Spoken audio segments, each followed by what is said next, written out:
ये जो जहाँ पर होलिका दहन हुआ है, यहाँ पर मैं 1992 में पहली बार चुनाव लड़ा था। इसी बस्ती में मेरा पूरा कार्यकाल बीता है।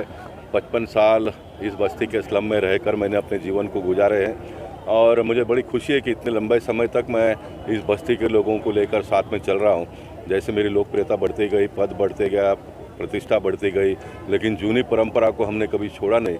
यही हिंदुत्व का और भारतीय संस्कृति का सबसे बड़ा देन हम सब लोगों को मिला है।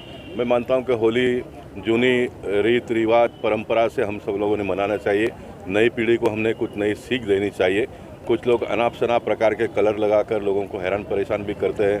अब जो रिस्ट्रिक्शन जो था वो सारे के सारे निकाल दिए देवेंद्र फडणवीस जी और एकनाथ शिंदे जी ने।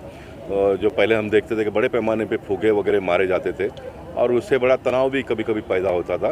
मैं मानता हूं कि ये सब ना करते हुए हमारी जो जूनी पद्धत है उस पद्धत से ही हमने होली का आयोजन आज भी करना चाहिए और आने वाले दिनों में भी करना चाहिए। कई जगह पर देखा जा रहा है कि लोग भ्रष्टाचार लिख के या फिर महंगाई का मुद्दा लिख के होली का दहन कर रहे हैं। तो निश्चित देखिए, लोकशाही है देश में, देश विकास की ओर बढ़ रहा है, बहुत प्रगति कर रहे हैं हम, लेकिन महंगाई भ्रष्टाचार तो बड़े पैमाने पे पनप रहा है। मुझे अभी आने में 20 मिनट लेट हो गया। मैं कोट करना चाहूँगा, राजेंद्र नगर का जो ट्रैफिक का हमारा पुलिस चौकी है, एक तो ब्रिज का काम चालू है, इससे ट्रैफिक की बड़ी समस्या हुई है। और पीक आवर्स में व्यवस्था में बैठे हुए लोगों को मैं आह्वान करना चाहूँगा होली के माध्यम से कि पीक आवर्स में कोई भी हवलदार नहीं, कोई भी गाड़ी रोकनी नहीं चाहिए, गाड़ी रोकनी नहीं चाहिए। अब 2 लोगों का मैंने वीडियो भी वहाँ पर निकाला।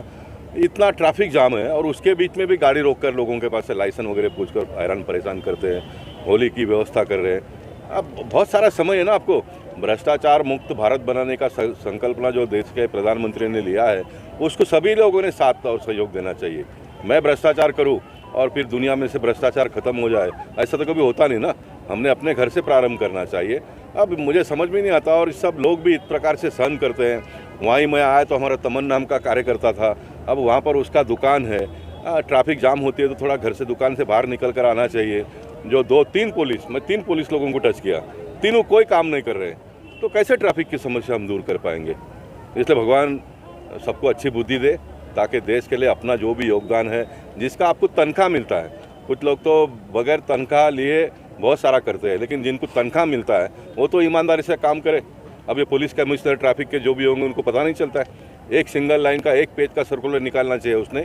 पीक आवर्स में सवेरे लोग काम पे जाते हैं तब किसी को रोके नहीं, शाम को काम पे से आते। ऐसा है कि गत 15 साल से गोपाल शेट्टी जी ने एक पर्याय रखा कि ये जो सप्ताह मैदान है ये पवित्र मैदान है। इसमें हम आसपास के जो 20, 25, 40 इमारत है, इनके लोग यहाँ आकर सामूहिक होली मनाते हैं और एक बिल्कुल स्वच्छ पवित्र ऐसे वातावरण में बहनें आती है, माताएं आती है, होली की पूजा करती है और एक बहुत ही बिना डर के, बिना किसी इसके ठंडाई जलेबी पापड़ा का आनंद लेते हुए, पारंपरिक जो खजूर बताशा की मिठाई प्रसाद है उसका आनंद लेते हुए हम लोग यहाँ पर युवक मंडल और पोईसर जिमखाना, मैं युवक मंडल का अध्यक्ष हूँ, मैं सबको होली की बहुत बहुत बधाई भी देता हूँ।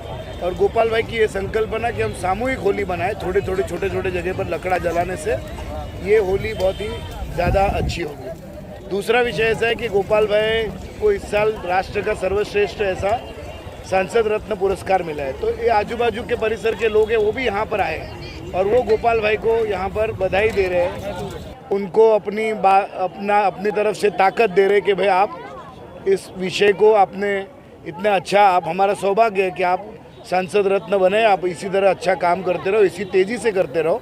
इसके लिए शुभेच्छा देने का भी एक कार्यक्रम युवक मंडल ने यहाँ पर किया है।